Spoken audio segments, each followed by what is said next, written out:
Bonjour à tous, heureux de vous retrouver pour ce Parlons Placement à épisode 20 avec plusieurs questions intéressantes au programme. Faut-il faire confiance à son banquier? Rien que ça. Ensuite, on va s'intéresser à l'argent qui dort sous votre matelas. Les deux sujets sont peut-être liés. Et puis, troisième partie de cette émission consacrée au SCPI. Et oui, vous le savez, on en parle souvent dans cette émission. Le placement dans l'immobilier de bureau notamment a beaucoup de succès. On va revenir sur toutes ces raisons et surtout essayer de comprendre si ça peut durer. Voilà, parlons placement numéro 1, ça commence tout de suite.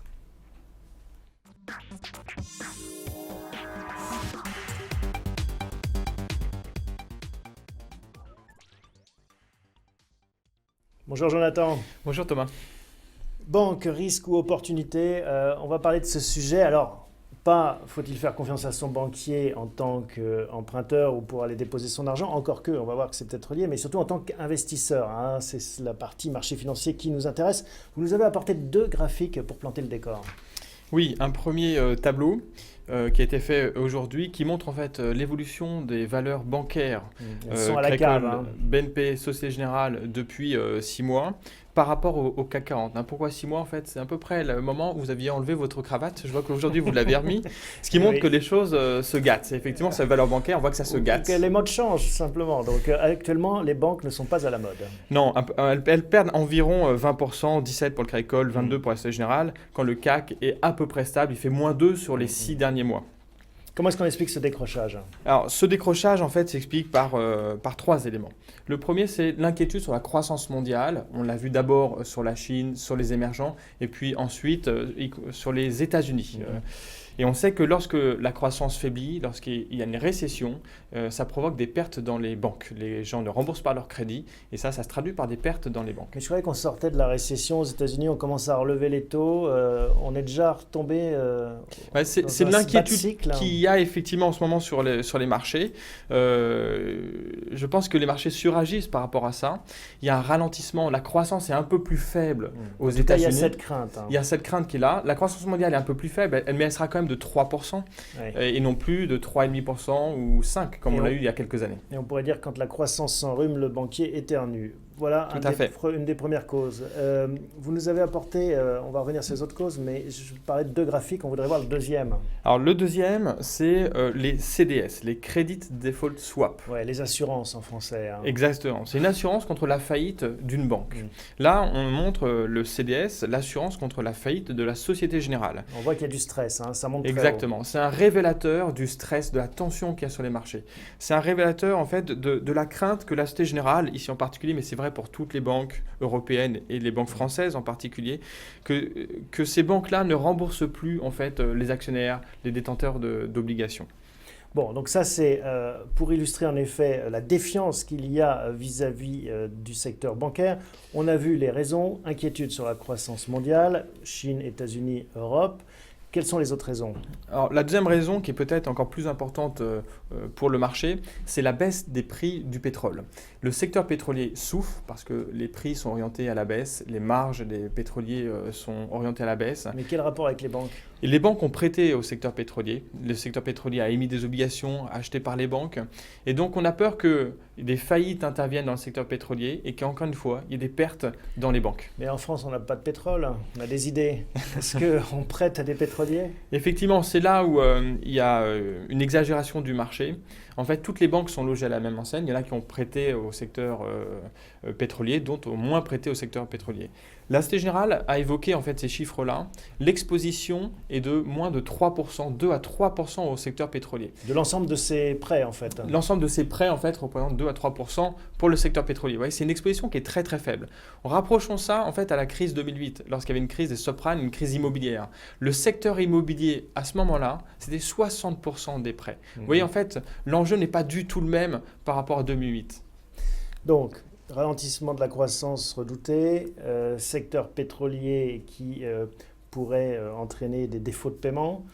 Est-ce qu'il y a d'autres raisons? Une Ça autre aurait des raison en fait chances? dont on ne parle pas beaucoup et qui est propre en fait à l'Europe, il y a un nouveau mécanisme qui a été adopté il y a quelques mois et qui est entré en vigueur le 1er janvier 2016, c'est le mécanisme de résolution des crises bancaires. En cas de faillite des banques, dorénavant, les États n'aideront plus comme ils l'ont fait lors de la crise de 2008 puis de 2011-2012, ils n'aideront plus les banques. D'abord, ils feront appel aux actionnaires, ensuite aux détenteurs d'obligations Ce qui et semble ensuite logique jusque-là, parce que d'habitude, aux c'est clients. ce qui se passe quand une société va mal, ce sont ses actionnaires qui sont exposés et qui prennent le risque. C'est logique, on peut le comprendre du point de vue moral, mais du point de vue économique, la banque est toujours un cas à part. C'est pas une entreprise comme une autre, parce qu'il faut se rappeler qu'une banque, c'est le poumon de l'économie. Si une banque tombe, en fait, si elle ne prête plus, tout le système bancaire s'écroule et l'économie s'étouffe. Bon, ça ne veut pas dire que les banques ne seront pas sauvées par les États in fine, mais ça veut dire que les actionnaires seront rincés cette fois-ci. Il n'y aura pas ce fameux moral hasard.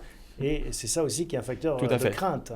Effectivement, on se dit le risque augmente parce que l'inquiétude sur la croissance mondiale, l'inquiétude sur le secteur pétrolier. Et dans ce contexte-là, les règles du jeu ont changé. Ce n'est pas favorable pour les actionnaires des banques. C'est pour ça qu'elles ont surréagi en ce début d'année. Est-ce qu'on est toujours dans cette crainte aussi systémique, cet effet domino? Si une grosse banque tombe, elle entraînerait avec elle d'autres compères? Oui, ça a été aussi la crainte du marché. Il y a eu quelques banques qui ont été touchées, quelques banques italiennes, des banques suisses, des banques anglaises. Et on a eu peur effectivement que d'autres banques soient touchées. C'est pour ça que toutes les banques du secteur ont été rincées en bourse. Bon, si vous avez décidé de nous parler de ce sujet, c'est parce que vous y voyez à contrario une opportunité. Vous dites, bien sûr. Voilà, il faut nager à contre-courant en ce moment. Vous me voyez venir tout à fait. Il y a deux raisons essentielles à ça. On pense effectivement d'abord, c'est que le secteur pétrolier va bénéficier, à notre avis, d'un rebond des cours. Ça, c'est une position assez forte qu'on a. On est un peu au-dessus des 30, autour des 30. Voilà, on est actuellement au-dessus des 30. Et en fait, on pense que l'effort, il n'est pas très important à faire au niveau des pays producteurs. La cause majeure de la baisse des prix, c'est un manque d'accord, un manque de coordination au sein des pays producteurs. Il n'y a plus ce cartel qui était l'OPEP discipliné. Exactement. Parce qu'il y a eu la Russie qui est arrivée, les États-Unis, l'Iran maintenant au sein de l'OPEP. Il faut que l'effort soit de 3-4% sur la production pour que les prix remontent au-delà de $50. 3-4%, franchement, quand on voit les pertes engendrées depuis 2014, c'est un effort que tous les pays vont accepter de faire pour que les prix remontent enfin. Donc vous voyez un pétrole revenir à $50 assez vite Ouais, au cours de l'année 2016, on pense qu'on aura un accord assez large et les prix remonteraient autour des $50. Et donc ce qui a pesé dans le mauvais sens pourrait bénéficier au secteur bancaire. Exactement.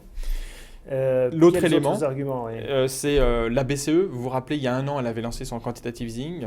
Depuis, l'inflation est repartie à la baisse. On pense qu'elle va devoir taper un grand coup sur la table en mars. Elle l'a déjà annoncé. On attend un petit peu le détail de ces mesures-là.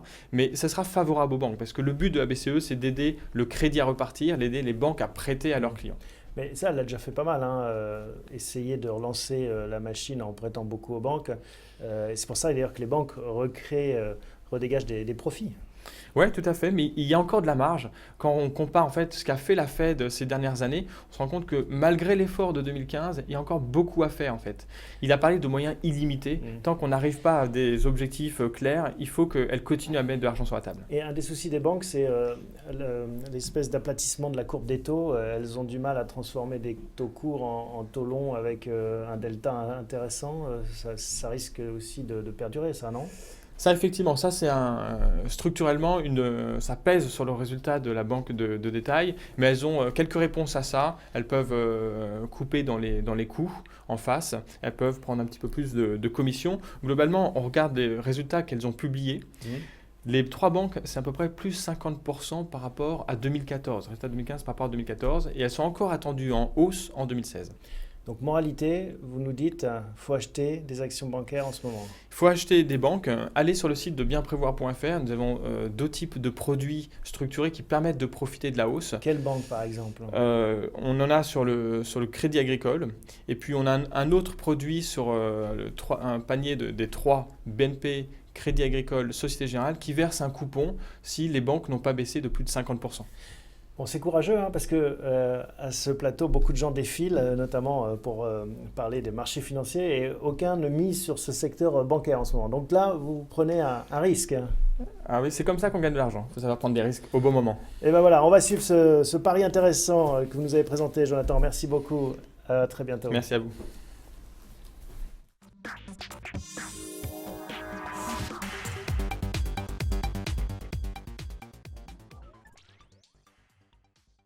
On enchaîne tout de suite avec la deuxième partie. On a le plaisir de retrouver Vincent Kutkovitz. Bonjour Vincent. On va s'intéresser à ce qu'il y a sous son matelas. Sous son matelas, il y a un sommier, mais parfois entre le sommier et le matelas, il y a des billets de banque qui dorment. Oui, je dirais qu'en fait, les banques aujourd'hui sont transformées en vendeurs de matelas, puisqu'en fait, le matelas, il est dans les banques. Et ça pose un vrai problème, en fait, d'une part à l'économie française et d'autre part en termes de niveau de vie des Français, des épargnants. Est-ce qu'on peut situer ce débat avec des chiffres? Oui, alors on a un petit graphique qui indique cela. Sur 4,4 milliards d'épargne, de stock d'épargne financière en France, on a à peu près un tiers qui ne rapporte rien. Donc 1400 milliards presque. 1400 milliards qui sont sur ce qu'on appelle les dépôts à vue, des livrets bancaires, alors qu'aujourd'hui, ces produits-là servent des taux extrêmement bas. On est à combien? 0,1, 0,2? En net, on est largement en dessous de 1%, même pour les meilleurs. Je parle aussi des anciens plans d'épargne logement. Les plans d'épargne logement, on l'abordera un peu plus tard, qui ont plus de 12 ans, qui sont ultra taxés et qui sont donc aujourd'hui des stocks d'épargne qui ne rapportent plus grand-chose à leurs épargnants. Et puis les comptes à terme qui aujourd'hui aussi, du fait de la baisse des taux, ont fortement baissé et ne sont plus une opportunité. Oui, mais dans un contexte où on trouve des taux négatifs, même maintenant, gagner un peu au-dessus de la ligne de flottaison, les Français se disent, bon, c'est peut-être pas si mal que ça. Justement, d'abord, ils se disent c'est peut-être compliqué de changer, de prendre un peu de temps pour aller voir ce qu'on peut faire de mieux, aller voir son conscient, son patrimoine. Donc ça peut prendre du temps et puis finalement on se dit ça vaut pas le coup puisque je vais gagner 2%. Mais en fait, où je vais en avoir besoin. Où je vais en avoir besoin, mais là aussi les études prouvent que le stock qui dort sur les comptes courants, finalement généralement c'est quoi? C'est des sommes assez importantes, c'est de l'ordre parfois de 3 à 4 mois de salaire, alors qu'en réalité on préconise plutôt de conserver 2 mois de salaire pour éventuellement faire face à une dépense imprévue, et le reste de le placer sur des placements. Là aussi les Français ont une idée préconçue, par exemple de l'assurance vie, ils considèrent que c'est pas liquide, on ne peut pas retirer ses fonds, alors qu'en réalité c'est tout à fait disponible et c'est de l'argent qu'on peut récupérer à tout moment, simplement en cas de coup dur. Voilà. Ouais, c'est pas la même fiscalité, c'est juste ça la barrière d'ajustement. C'est pas la même fiscalité, mais en même temps, c'est toujours mieux de payer un peu de fiscalité sur 2,5 voire 3-4% selon le produit qu'on a, plutôt que d'avoir rien servi en dessous de 1%. Ouais. Donc ça, on le comprend, hein, c'est vraiment cette culture du matelas qu'il faut changer. Mais vous le dites, les banques encouragent aussi cet immobilisme. C'est-à-dire que finalement, ça se transforme en marchand de matelas. Pourquoi ? Pourquoi ? Parce qu'en fait, si on regarde les stocks d'épargne qui dorment comme ça sur les comptes courants depuis les années 2005, en fait, on voit qu'il a énormément augmenté depuis les différentes crises financières. Alors pourquoi ? Parce qu'en fait, les banques sont soumises aujourd'hui à des réglementations de plus en plus contraignantes et elles doivent conserver dans leur bilan les fonds, notamment tout ce qui est compte courant et les différents produits qu'on a vus tout à l'heure, les dépôts à vue, sont décomptés dans le bilan des banques. Et pour protéger et pour respecter en fait les normes, notamment de Bâle III, elles ont l'obligation de conserver ces fonds-là, alors que par exemple les produits en assurance vie ne font pas partie du bilan des banques et donc ne comptent pas pour respecter ces normes, ces nouvelles réglementations assez contraignantes. En effet, la réglementation impose d'avoir une quille plus grosse à son bateau pour mieux supporter la tempête. Et pouvoir et donc accorder ça des crédits. rentre dedans et donc ça explique que les banques finalement soient plutôt favorables à ça. Vous avez chiffré même ce manque à gagner pour les Français. Alors il est de l'ordre d'un 13e mois. En gros, si on ramène ça à la moyenne des Français, ça représente 1 400 € par mois de manque à gagner. Si on considère par contre un épargnant qui a 100 000 € qui dort sur son compte courant et qui ne l'utilise pas pour sa vie quotidienne, c'est un manque à gagner qui va de l'ordre de 2 500 à 3 500 € net par an. Donc c'est pas négligeable. Si on le plaçait sur des placements dynamiques. Même si on le plaçait sur les meilleurs fonds en euros, donc qui sont garantis en capital, Alors le montant moyen servi en 2015 sur les fonds en euros était de 2,25% à peu près. À l'heure où on se parle, si on cherche un peu, on peut obtenir un meilleur rendement. Avec des SCPI par exemple. Ou alors en allant sur des SCPI. Mais là, on prend formellement un risque en capital. Mais il y a certainement des arbitrages à faire. On n'est pas obligé de conserver toute cette somme-là de façon disponible. C'est le premier point qu'on développait tout à l'heure. Donc probablement qu'on peut se rapprocher d'un 4% net finalement et de faire beaucoup mieux que ce que rapportent aujourd'hui les placements en compte courant. Alors, vos placements favoris pour justement essayer de réveiller son épargne? Alors effectivement, il y a le fonds en euros, on l'a évoqué, les meilleurs fonds en euros, les SCPI, l'immobilier d'entreprise qu'on va aborder dans la troisième partie. Voilà, en gros, avec ces deux types de placements, on arrive aujourd'hui à répondre à l'attente principale des épargnants. Après, si on est disponible pour aller chercher un peu plus de rendement, prendre un risque supplémentaire, on peut effectivement aller sur des produits structurés qu'on a évoqués juste avant, notamment sur des secteurs sur lesquels on a une conviction de revalorisation. Là, ça permet d'aller en bourse, entre guillemets, en limitant le risque en achetant une protection à la baisse, en capant d'une certaine manière le revenu qui pourrait être dégagé par ce placement-là, mais en même temps, ça permet de dynamiser son épargne. Vous n'aimez pas trop les PEL, les plans épargne logement, alors que pourtant, ils ont l'air encore de séduire de nombreux Français. Alors effectivement, quand on parle du PEL, il y a deux choses. Il y a les nouveaux plans d'épargne logement, donc depuis le 1er février, le rendement du PEL est descendu à 1,5%, mais il permet d'obtenir, notamment pour les jeunes épargnants, à terme, un crédit dans de bonnes conditions. Donc là, aujourd'hui, en rentrant sur un PEL, on aura un crédit à 2,7%, à condition de respecter toutes les contraintes. Et si jamais les taux remontent d'ici quelques années, ça sera une opportunité pour les jeunes épargnants. Maintenant, pour les épargnants qui ont des PEL anciens de plus de 12 ans, il faut rappeler que la fiscalité est celle de l'impôt sur le revenu. Donc c'est un peu l'inverse de l'assurance vie où votre fiscalité se bonifie avec le temps. Là, dans le cadre des plans d'épargne logement, votre fiscalité se dégrade avec le temps. Et donc aujourd'hui, quelqu'un qui a un PEL rempli à son maximum et fortement fiscalisé, donc quelqu'un qui est sur une tranche marginale d'imposition au sommet, va dilapider pratiquement l'ensemble des revenus qu'il aura pu accumuler sur son PEL depuis 12 ans. Donc là, on encourage fortement aujourd'hui les détenteurs d'anciens PEL de plus de 12 ans à basculer sur un placement type assurance vie, même fonds en euros, voire SCPI. Voilà, donc ça c'est vraiment, je dirais, l'opportunité du moment. Il faut avoir en tête aussi que la plupart des gens utilisent le PEL comme un produit d'épargne.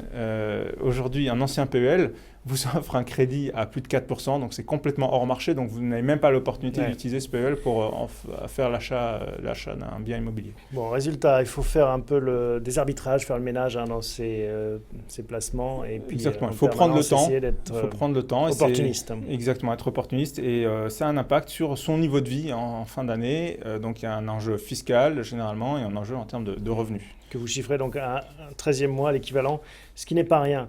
Voilà. Merci beaucoup, Vincent, pour ces explications qui veulent réveiller votre épargne. À très bientôt. À bientôt.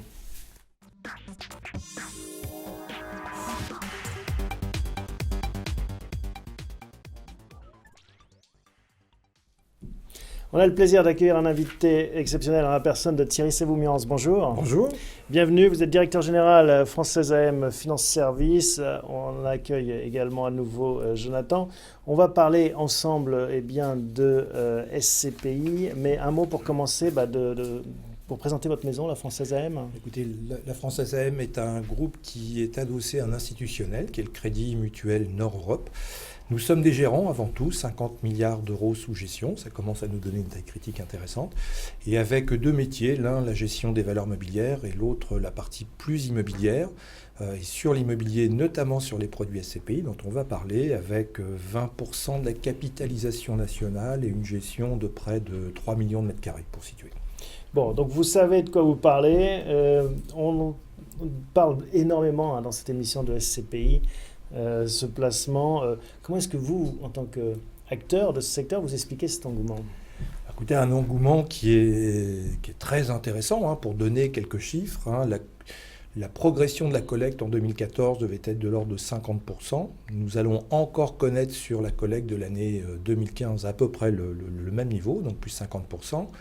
La capitalisation du produit a triplé pratiquement en 10 ans et avec un intérêt tant pour les particuliers que pour les institutionnels. Concrètement, pour vous, ça fait combien de collectes supplémentaires sur 2015 ? Sur 2015, je pense que ça va être de l'ordre du 1,5 milliard à peu près de collectes supplémentaires, puisque vous aurez 4 milliards on était à 4 milliards, donc je pense qu'on les dépassera largement. Alors les raisons, le rendement, je pense, vous parliez à l'instant de performance et de recherche de rendement. Vous servez du combien cette année ? Écoutez, sur 2015, pour certaines SCPI, on a servi 5% et plus, mais la moyenne va se situer aux alentours de 5%, donc c'est vrai pour l'année 2015.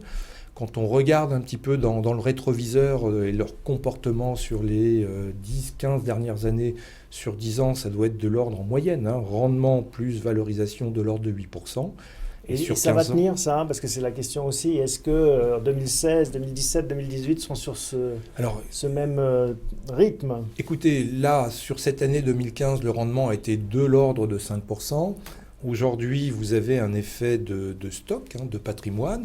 Et avec, les conditions d'acquisition, en fin de compte, que nous pratiquons aujourd'hui dans des nouvelles donnes de marché et l'effet stock, je pense que sur 2016, vous devriez avoir des revenus de l'ordre de entre 4,70 et 4,80 pour les bonnes SCPI à peu près. Parce que, en fait, c'est le revers de la médaille. Quand tout le monde veut de votre produit, surtout comme sur un marché comme l'immobilier, où finalement, c'est pas clonable à l'infini, et à un moment donné, vous êtes contraint physiquement. Comment est-ce que vous gérez finalement cet afflux de collecte ? Est-ce que vous pouvez l'encaisser ? C'est une très bonne question, en fin de compte, et c'est la problématique du gérant.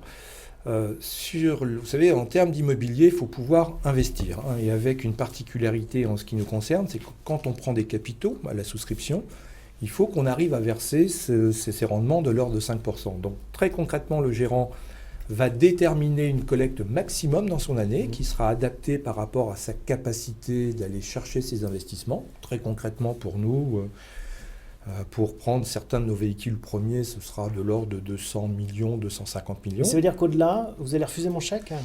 Alors oui, on peut être amené à refuser vos souscriptions, voire pour nos partenaires comme bienprévoir.fr de dire on ne peut plus prendre d'opération. Je pense que c'est une condition importante pour ne pas diluer en fin de compte le rendement des porteurs de parts. Et puis on peut jouer aussi sur à la fois l'anticipation pour aller chercher plus d'investissements et anticiper notre collecte, voire jouer aussi sur les délais de jouissance. Jonathan, vous avez des clients, vous représentez de nombreux clients qui cherchent des bons placements, c'est la logique de cette émission. J'imagine qu'ils se demandent s'il n'y a pas une bulle aussi dans ce secteur du SCPI avec ces rendements qui sont un peu, qui font exception dans ce paysage. Oui, effectivement, mais Thierry a parlé tout à l'heure de rendement de 8% sur les 10 dernières années. On n'aura probablement pas 8% sur les 8 ou 10 prochaines années. Mais le rendement qu'on a autour de 4,50, 5%, en relatif, il est très intéressant. C'est pour ça qu'il n'y a pas de bulle. Par rapport à l'OAT, par rapport aux obligations d'État français à 10 ans, 0,5% sur l'OAT à 10 ans. Les fonds en euros, en moyenne, 2%. Donc l'écart est toujours très favorable par rapport au SCPI. Puis, alors, votre question très intéressante, une bulle, c'est quand un marché ou des produits montent sans raison particulière. On a du mal à expliquer. Aujourd'hui, entre le rendement et le différentiel de rendement que l'on a par rapport au placement tout à fait classique, par rapport au risque, on est là sur un risque très mesuré, on n'est pas sur de l'action. Par rapport au comportement sur les dernières années, par rapport aussi à la solution qu'apporte le produit. On parle de complément de revenus, on parle de retraite. Je pense qu'il y a beaucoup de raisons qui font que le produit, en fin de compte, s'achète beaucoup plus aujourd'hui. Alors, si on s'intéresse au sous-jacent, c'est-à-dire au marché de l'immobilier, où est-ce qu'on va ? Est-ce que ce marché de l'immobilier de bureau, parce que c'est de ça dont on parle principalement, est solide ? Alors, deux marchés, souvent en termes d'investissement, c'est principalement le bureau et puis le commerce. Voilà, un peu le commerce. Alors, on mesure sur trois indicateurs. C'est les investissements. Est-ce qu'il y a des investissements qui vont continuer sur ce marché ? Une année record pour 2015. On sera entre 28 et 29 milliards d'investissements à peu près sur la partie purement française et pratiquement 250 milliards si je prends la Grande-Bretagne, si je prends l'Allemagne et la France. Beaucoup d'investisseurs qui sont longs, c'est-à-dire qui restent sur le marché, j'entends les institutionnels, les banques, les compagnies d'assurance, ceux qui ont besoin d'aller chercher ce type de rendement, donc certaines mutuelles, on vient chercher du rendement. Deuxième point sur ce marché de l'investissement, c'est tant les Français que la partie étrangère. On est un marché qui intéresse énormément, très sécurisé. Quand vous regardez la partie plus locative, vous avez un marché qui s'est même amélioré, qui a déjà intégré en fin de compte la situation économique française dans les loyers. Et en termes de stock, autrement dit de livraison, est-ce qu'on met beaucoup d'immeubles neufs en fin de compte et non loués? Absolument pas. Tout ce qui se met est à peu près loué à 80%.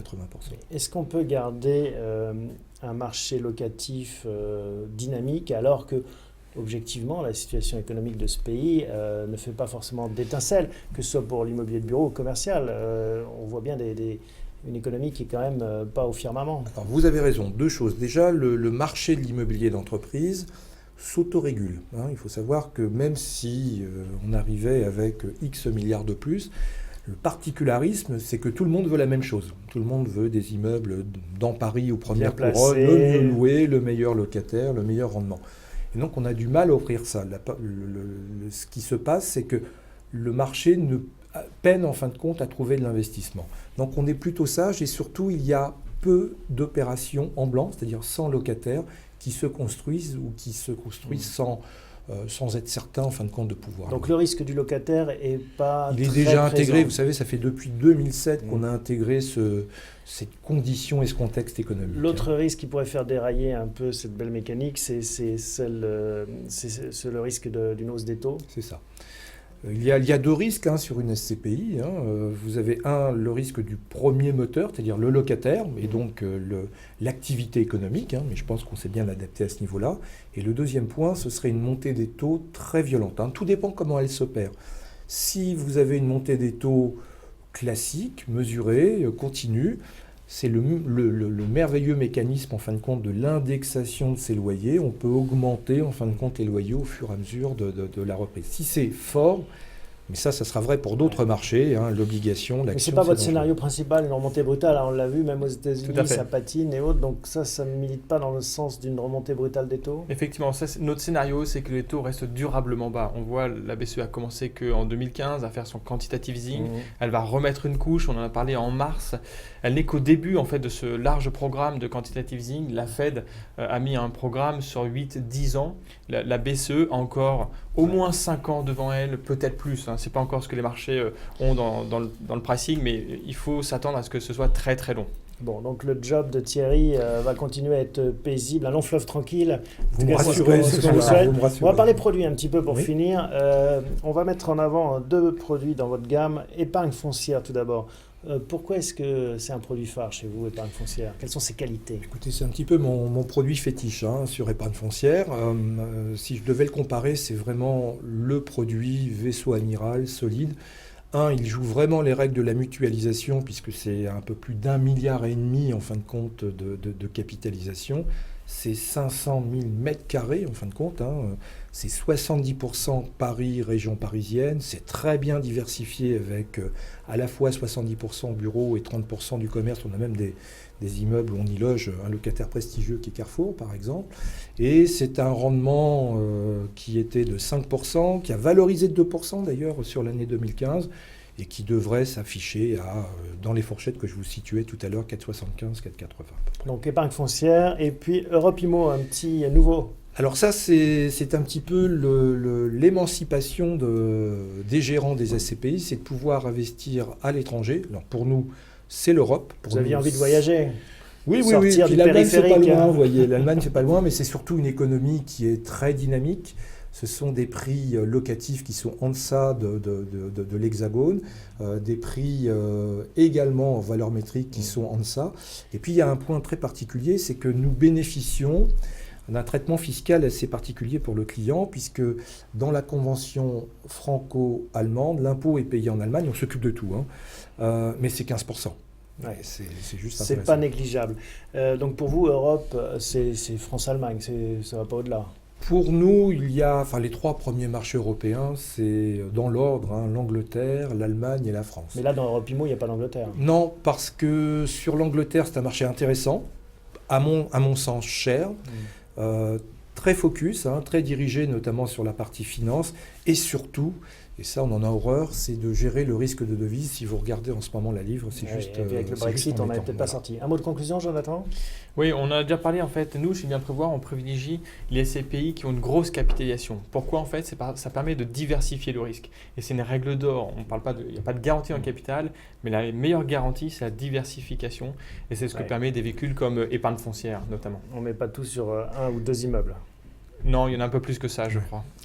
Merci à tous les deux. Merci, Merci. Thierry Souvemiance de nous avoir rendu visite. Merci Jonathan. On se retrouve dans un mois.